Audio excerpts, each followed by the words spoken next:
Episode 211. Today we recap the series win over the Boston Red Sox and preview the upcoming series versus the Los Angeles Dodgers. Don't forget about the Wolf game, 9/2/25. We'll see you at the park. You're listening to the Bucco Bantr podcast, brought to you by the Just Baseball Media Network. Cue the music. Rockin' 101, she compliment my taste. Whiskey in my lemonade, cause I like the way it tastes. Best seats at the Pirates game, they let me run the base. Yeah, my time is like my money, cause I can't afford to waste. Wifey is a lawyer, take my date to my dates. Or the steak by the plates, and in case after case, run my race at my pace, clear the grass of the snakes. Adam, welcome back to another episode of Bucco Bantr. Before we get going, I got one thing to say.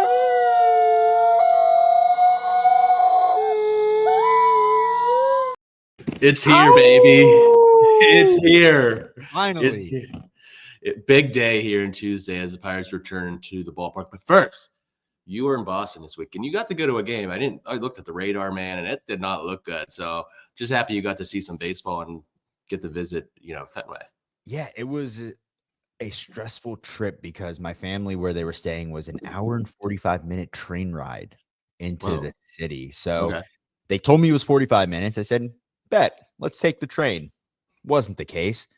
Pirates hooked it up with field passes for me, my sister, and her boyfriend. However, by the time we got there, the tarp was on the field. They let us into the stadium early for the field passes, walked out there, tried to walk onto the field. They said, can't go on the field today. No batting practice. The tarp's out. So we just had to stand there, and they're very strict at Fenway Park. Very, very strict. They wouldn't let us move anywhere outside of the dugout. So we were just kind of stuck behind like home plate area, waiting until the gates open to venture around the ballpark. A little weird. So wait, you were not on the field physically? Did not get on the field, but they did not let anyone on the field. So how far did you get into the stadium?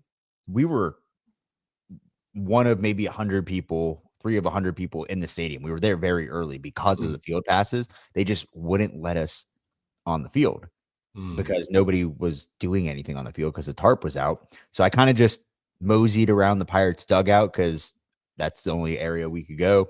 Hung out with all the boys, Hiles, Stump, Beasley, Jose, Hannah for a little bit. So good time. Got to see all the good people from the Pirates. And then with all the beat reporters, we toured the entire park, went up to the Green Monster, outfield, up to the Sam Adams bar, which is like their Miller Lite bar. The beat guys got to go inside of the Monster, which is pretty cool. They got to sign their names there, and much better experience the second time around at Fenway, I'll say. Okay.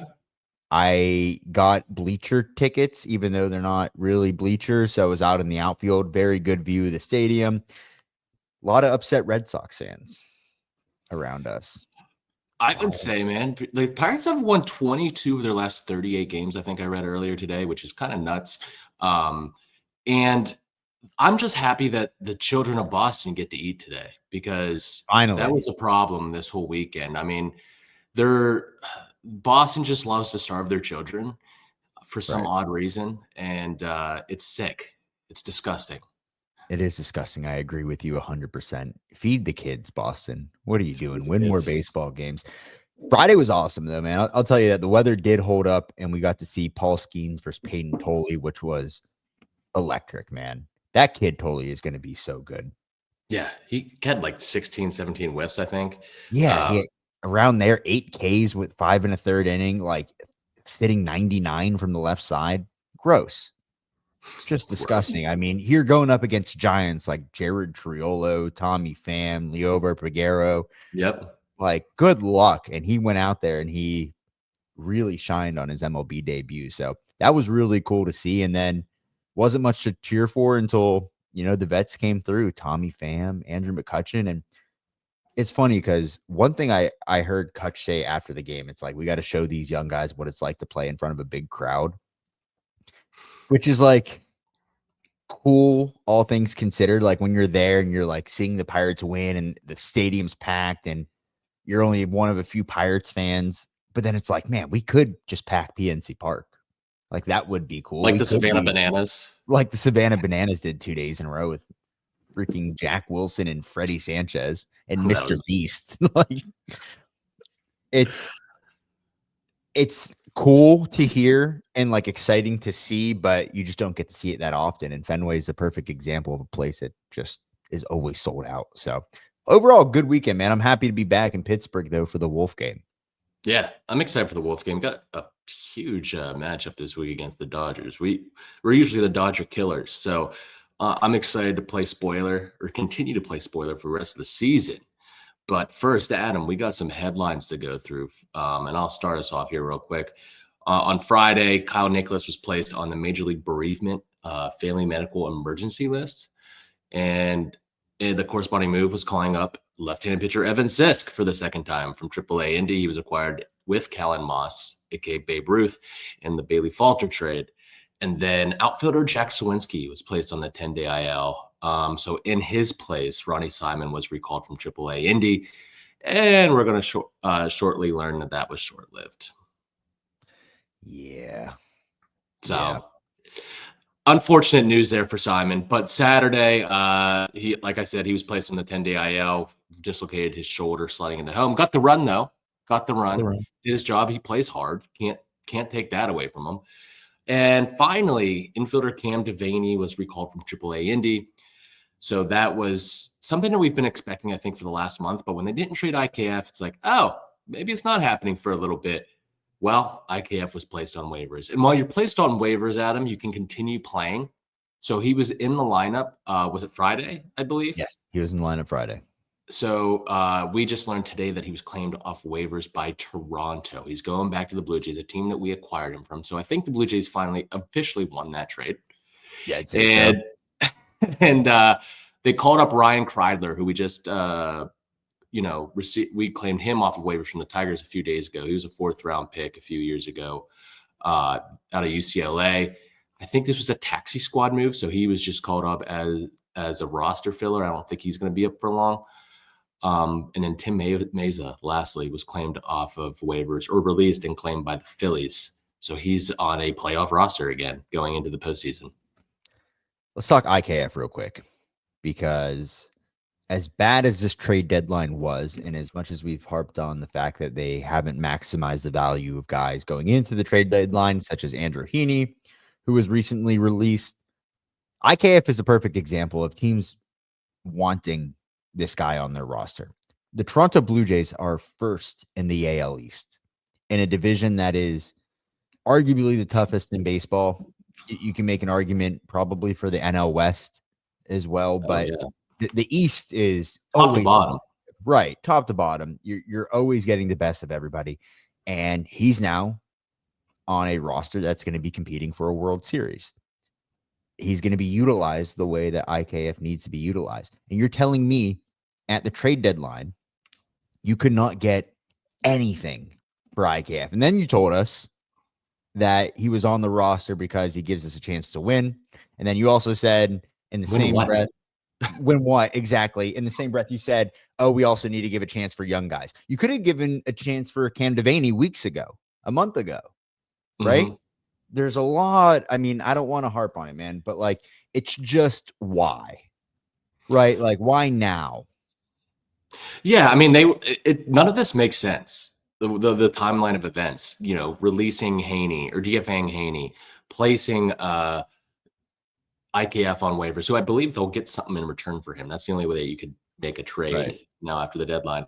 Probably the same amount, something you could have gotten at the deadline. You could have given that opportunity to Cam Devaney at the beginning of August, or Nick York, call Nick York up and have Jared Trilla play shortstop. And then we hear Tim Meza being released, and I'm not going to sit here and cry over Tim Meza, friend of the pod, but you had him starting a rehab assignment, going from Bradenton up to Indy, and then you just release him because you probably are like, we don't have a roster spot for him up here in Pittsburgh because we want to continue playing Yohan Ramirez. So I just don't get it in there once. I had to get in there, but none of this makes sense, man. I get it. Like Tim Meza is a 34-year-old reliever, but you could have gotten something. You can't tell me you couldn't even get a lottery pick like you did for Caleb Ferguson for these other guys that you're cutting out in August. Yeah, the front office, man.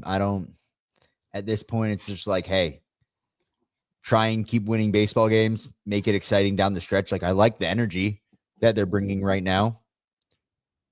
The boys are killing it. Like, let's be real. Like you said, they won what? A lot of games out of 30 something, right? So could be worse. Nothing really matters. The results don't matter now. I just want to watch good baseball and finish the year strong. And I said the same thing last year. And you see adjustments from guys like Jared Triolo, Tommy Pham's killing it great. Andrew McCutchen seems to still be doing it. The pitching staff looks really good. There's a lot of things to be excited about with Bubba Chandler and the rest of the bullpen. But it's moves like this that kind of take us back to reality and say, like, oh, this is still the Pittsburgh Pirates. You know what I mean? So at the end of the day, they took 2 of 3 from Boston. You want to get into those games right now? Yeah, let's do. You want to lead us off? Sure. Before I do, make sure you go to Total Sports Enterprises for all your Pittsburgh sports memorabilia needs. TSCshop.com. You could go to the link below to let them know Bucco Bantr sent you. Friday was a game that I was at. They won 4-2. Didn't look like they were going to give Skeens any run support until the veterans, Tommy Pham and Andrew McCutchen, came through. Skeens went 6 innings, 7 hits, 2 runs, 1 earned, 1 walk, 6 Ks, gave up a home run to Roman Anthony. That ERA is... Talk about big on big. That was Roman Anthony's going to be a star. He already is. But just seeing that was quite a magic. Yeah, I have him in fantasy. I'm like, I might need to keep Roman Anthony. I don't know. He's going to be an absolute stud. 11 whiffs from Paul Skeens. Great pitching matchup. Dari Moreta, who I saw walking through the stands. Dude, we were standing behind the dugout. And like the Under Armour commercials where you hear like the click clack, like the cleats on the cement. I hear like metal cleats behind me, and I turn around and like almost like brushing up against my shoulder is Dari Moreta. I'm like, what are you doing here? You're just in the stands. And then I guess he got lost on his way to the bathroom or something, like just like the logistics of the stadium, like how they have everything set up. So he just like ended up coming out of the wrong tunnel and into the stands, and they had to lead him onto the field and like walk over some seats. I know some guys explore before the game, especially when you go to a ballpark like Wrigley or Fenway. But like when you text me that he was coming down through the stands, I'm like, where could he have possibly gone? He had to get lost. Yeah, he got lost for sure. Hey, he got in this game 1 inning, 1 hit. Isaac Mattson, 1 inning, 1 hit, 1 K. Really kind of them to play Sweet Caroline for him coming out of the bullpen. In Boston. I didn't even realize that. Yeah, H2P, baby. And then Dennis Santana closed it out, 1 inning, 1 walk. 2 Ks as a team. Like I mentioned, veterans led the way. Andrew McCutchen had a double, 3 hits on the day. Tommy Pham with a double, 2 RBIs, 2 walks. Nicky G continues to stay hot, hitting the ball really hard, had 2 hits. As a team, 11 Ks, 4 walks, 10 hits, 2 for 13 runners in scoring position, 10 left on base. Canario with a really bad error in center field. It looked like it was going to be bad between that and then Toley's debut with 8 Ks. 14 whiffs on the day. Just didn't look like they were going to get anything going until they did, and then they hung on. So overall, good game on Friday. Yeah, absolutely. And Saturday, 10-3 dub. Didn't get to watch it as I was at a wedding yesterday, but saw some highlights. Oviedo looked good. 5 innings, 3 hits, 2 earned, 3 walks, 6 Ks. Gave up 1 homer. I don't know who that homer was too, but 9 whiffs, got a 3.60 ERA. Mike Burrows came in. It was like a piggyback situation here. Burrows came in 2 innings, 5 hits, 1 earned, no walks, 2 Ks. Johan Ramirez won an inning, no hits. Evan Sisk went 1 inning, no hits. O'Neal Cruz 1 for 5 with his 19th homer of the year, 1 RBI. Nicky G 2 for 5 with a double, 2 RBIs. He's at 279, and Joey Bart went 1 for 4 with a double. 12 hits total, 4 for 14 with runners in scoring position, 8 left on base, 9 Ks. Before we proceed, Adam, I want to have a quick discussion about O'Neal Cruz because I think this is going to be a lot of our conversation in the offseason. Where to go with O'Neal Cruz? Before the season, we heard a lot of extension talks, not that it was happening, but people were calling for it. Fans, lock him up now. I don't think they're going to do it, but what is the next step for O'Neal? He's got a sub 700 OPS. The ceiling is super high, but the floor can also be pretty low. 203 average, like a 690 OPS. He's got 19 home runs, 36 stolen bags. Where do they go with him? It's funny, man, because at some point in the year, I could have told you he's outplayed any extension talks in Pittsburgh, that he's probably earned. But that's the variance you get with him. Right. And you love it and you hate it, but like he can't be a guy that hits at the bottom of your lineup. No. Here in Pittsburgh. If he's going to be in Pittsburgh, he needs to be the main contributor to this offense. And him only having 19 home runs right now with the amount of power that he has, and just like the swing and miss has gotten worse, it seems like, as the season has gone on. He also can't be a guy where you're taking him out of the lineup against lefties. It can't happen, man. Yeah, I fear that. I think he's got 2 more years left, right? Yeah. I fear that he's a guy that, well, you definitely don't want to let him walk, but he's a guy that they may just listen on here on out. I would listen too. I think they're going to see if they can get something for him and flip him into something. But that I'll save that discussion for the offseason. Just wanted to bring it up because I noticed he had a 203 average in a sub 700 OPS, and it's almost all the way through the season here. So he's a free unrestricted in 2029. Okay. So they got him. He hits ARB next year. Okay. His first ARB year. He's only making 785 right now. So that's probably going to go to ARB. Yeah. 100%. 100%. And that could turn ugly really quick. But it's just, if it was one thing where I was like, hey, the offense needs worked on, but the defense is fine, or it's improving. And I thought the defense was improving for a little bit, but it's not. It's not, man. That's not. It looks bad all around right now. And I just don't know. Like, I don't know if we can say going into next year that O'Neal Cruz is going to be a main contributor to this team.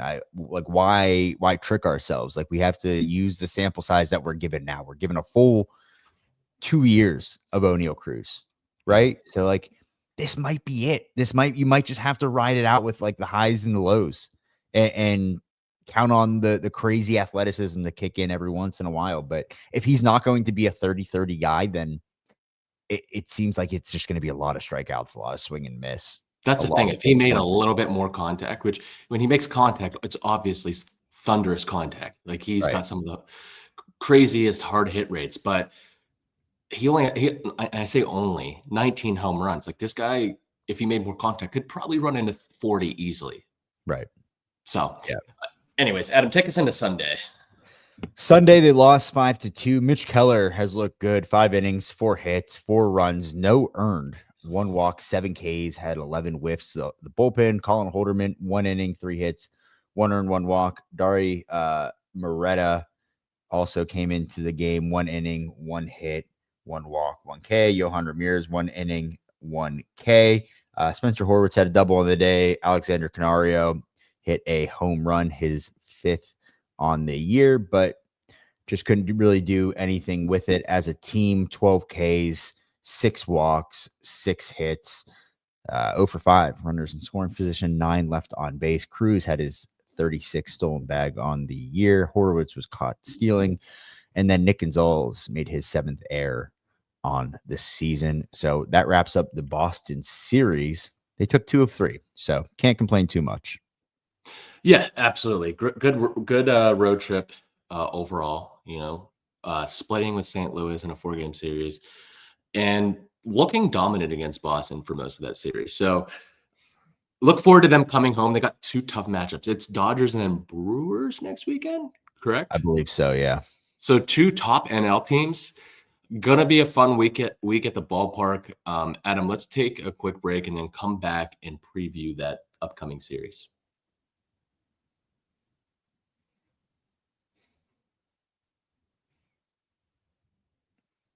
We are back against the Dodgers, the 77-59 first in the NL West Dodgers. We got some games here, okay? We got some 5-star matchups. You're going to see Clayton Kershaw. You're going to see Shohei Ohtani. You're going to see Blake Snell. But hey, listen, you're also going to see Mike Burrows. You're also going to see Brad Snashcraft. And then you're going to see this for the Pirates, the Dodgers rotation is solidified for this week. The Pirates is not. They have not announced starters as of yet. on this Sunday at, 5:30. Right. But according to Fangraphs Rosters Resource, this is who's in line to start. Now, I don't know what they're going to do with Burrows since he piggybacked with Oviedo the other day, but this is how it should line up if it goes as scheduled. Get a Bubba start, maybe? Would be nice. That's a conversation I was going to have on this episode was, what are they going to do with this rotation? Is Ashcraft now in the rotation? Is Mike Burrows a piggyback guy with Oviedo? Like, are they trying to watch his innings? What's the plan here? To me, it always made sense for Oviedo to be in the pen, but he's pitched well. Yeah, he's gotten better every start. Limiting walks every start. That was his bugaboo in his first. Maybe it was just jitters, but I don't know. I think that you can get creative with this rotation going forward. And September call-ups are happening, man, this week. Unless, I know Indianapolis will probably be in the playoffs in the International League. Greensboro will be in playoffs, but I'm assuming we're going to see some guys from Indy come up here this month, and you'll see some more arms here soon. Well, let's talk Tuesday. This is a very important game, Scott. Very, very important game. This is the Wolf game. This is what we're talking about. Dog days of the summer. You got to really dig deep here against Hall of Famer Clayton Kershaw. Okay, this year, Kershaw. Father time, who is it? 9-2, 3.06 ERA, 88 in the third, 17 games, 58 Ks with a 1.15 whip. This is a guy just finds a way to do it. Like, I don't know. This might be your last chance to see Clayton Kershaw pitch, by the way. So if you are in Pittsburgh and you have time to go to a game Tuesday, whether you like it or not, like, go see one of the greatest pitchers of all time. Maybe one of the best lefties ever, right? Go watch him pitch. You got the slider, the four seam, the Cooperstown curveball, and then the split finger, veteran rotation stabilizer rather than a full season workhorse at this point. But the slider and curveball remain plus pitches, capable of generating whiffs despite reduced velocity. Again, I think Clayton Kershaw can go out there and throw 85 miles per hour. He's just that good of a pitcher. Like, he knows how to actually pitch. So Tuesday, the Wolf game, just as we drew it up, Clayton Kershaw, potentially Mike Burrows, who knows? That'll bring us into Wednesday, though, Scott. All I can say is I can't wait for the press conference post-game of Clayton Kershaw talking about the loss that the Dodgers suffered and that these idiots on the rotunda wouldn't stop howling like wolves. I can't wait for it. Can't wait for it. And then also to see all of Monroeville out at the ballpark cheering on their Dodgers. But anyways, Saturday, we've got Wednesday. Shohei Ohtani takes the hill versus Braxton Ashcraft. 1-1 this year, 4.18 ERA, 32 and a third innings pitched, 11 games started, 44 Ks, 121 whip. I admittedly don't follow all of Shohei's games and the Dodgers games, so I don't know if they've started stretching him out more than a couple innings, but he's going to start the game. And as you know, he has a huge kitchen sink arsenal of pitches. He throws a four seam 37% of the time, averages 98.2 miles an hour. He'll mix in a sweeper, slider, sinker, curve, cutter, split. He's one of few pitchers in MLB history that can combine the velocity and this combined velocity and pitch mix. It's just incredible, the arsenal that he can throw at you. His splitter alone can dominate lineups, and he only throws it 5% of the time. He throws it at 91 miles an hour. He tunnels his fastball, splitter, slider well. They look indistinguishable out of his hands. They look like the same pitch until it's too late. You got to make a decision whether you're going to swing or not. But the only thing that holds him back on the mound is the multiple elbow injuries that have kept him from sustaining large workloads. So this is a guy that's going to have some of the freakiest stuff. It's just I don't think we're going to see 6 innings of him this Wednesday. Yeah, I mean, I don't know what he would do without pitching, man. Yeah, seriously. Jeez, what a waste of talent. And then Thursday, you have Blake Snell, multiple Cy Young winner Blake Snell versus Paul Skeens. This year, he's 9-2 with a 3.47 ERA and 119 in third innings pitch. 21 games, 99 Ks with a 1.22 whip. The arsenal, you get the four-seam change, curve, slider, career K-9 north of 11, consistently among league leaders in swing and miss. 2 elite breaking balls, both the slider and the curveball grade as plus pitches, giving him multiple weapons and put away counts. Struggles with command at times, high pitch counts, shortened outings. Career walk over 9 is over 4, tendency to nibble rather than attack hitters. So you never know what type of Blake Snell you're going to get. This series looked pretty good, though. So, I mean, as the year goes on, it seems like these Dodger pitchers kind of get into their groove a little bit more. Although, I mean, they're always dealing with injuries and they still find a way to get it done. But big series for the people of Monroeville this week, Scott. Absolutely. I was just in Monroeville this weekend for a wedding, and I was like, they're all about to flock to Pittsburgh this week. So oh this is, by the way, not a shot against the good people of Monroeville.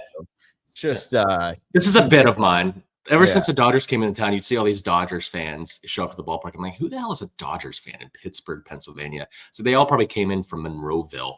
So right. I just the first suburb that came to my mind, I just shouted it out, and I was telling fans to enjoy their drive back to Monroeville. And actually, one lady was like, "Hey, I'm actually from Monroeville." I'm like, I don't care. Good times. Oh God. All right. Before we get out of here, we got the pitcher and hitter of the week. Our pitcher of the week is going to be Mitch Keller.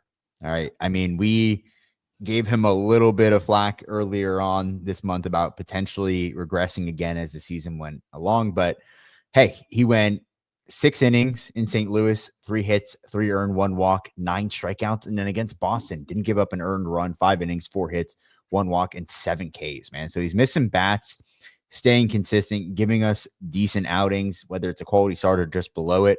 Mitch Keller is our pitcher of the week. Our hitter of the week, a few guys we could have gone to, but we're going to go with Andrew McCutchen. 7 for 21 over the last 7 games, 2 doubles, 3 RBIs, 5 walks, hit .333 this week with a .462 OBP. Just did the job in many other ways than one, got on base, moved runners. So Andrew McCutchen, the vet, our hitter of the week. It's the Wolf game. Yeah, that's all I can think about right now. It's just get your best Wolf shirt out. Come up to the top of the rotunda. We're going to be hanging out there all game. We got a solid group of people that are going to just be howling, having some beers, cheering on our Buccos, just really giving it our all, trying to contribute to this team down the stretch in any way that we can. And the Wolf game is a perfect example of how we just keep grinding through the season and giving it our all despite not getting the best results. And this is our attempt to turn things around. All right. And this is a perfect example of the big bad Wolf coming to town thinking that they're just going to dominate the Pittsburgh Pirates. And I say no, absolutely not. Not if myself, Scott, Debo, and the rest of the gang that are going to be acting as if they are wolves on the top of the rotunda. And listen, this is an open invite. Okay. Do not be shy. Even if you don't have a Wolf shirt, you're welcome at the Wolf game on the top of the rotunda all game on Tuesday. Come out, enjoy some Clayton Kershaw versus whoever the Pirates are throwing out there. And let's get a dub, you know? And listen, if they win on the Wolf game, I will never shut up about it. No, we know. We know. Never shut up. It's going to be a good game. Like they say, you know, something lions don't concern themselves with the opinions of sheep or whatever. Well, wolves don't concern themselves with the opinions of sheep. Be a wolf. Right. All right. Well said. Come up to the rotunda. If you don't already, go to YouTube, subscribe, like, leave a comment, tell a friend to tell a friend. If you're listening, we love you so much. Leave a 5-star review. That helps us out a ton. Comment. Download the episodes so you know when they are coming out. Follow us on all social media. We got videos coming out every single day. We have so many videos, Scott, stacked up that we're going to continue to just put out on social media. If you want to see us ask any specific questions to any specific players, shoot us a DM, let us know. And then if you see us at the park this week, we'll have giveaways. We'll be doing a ton of stuff. So come say hi. We're always happy to talk with our fellow Pirates fans. And until next time, raise it. Raise it. At the Pirates game, they let me run the base. Yeah, my time is like my money, cause I can't afford to waste. Wifey is a lawyer, take my date to my dates or the steak by the plate.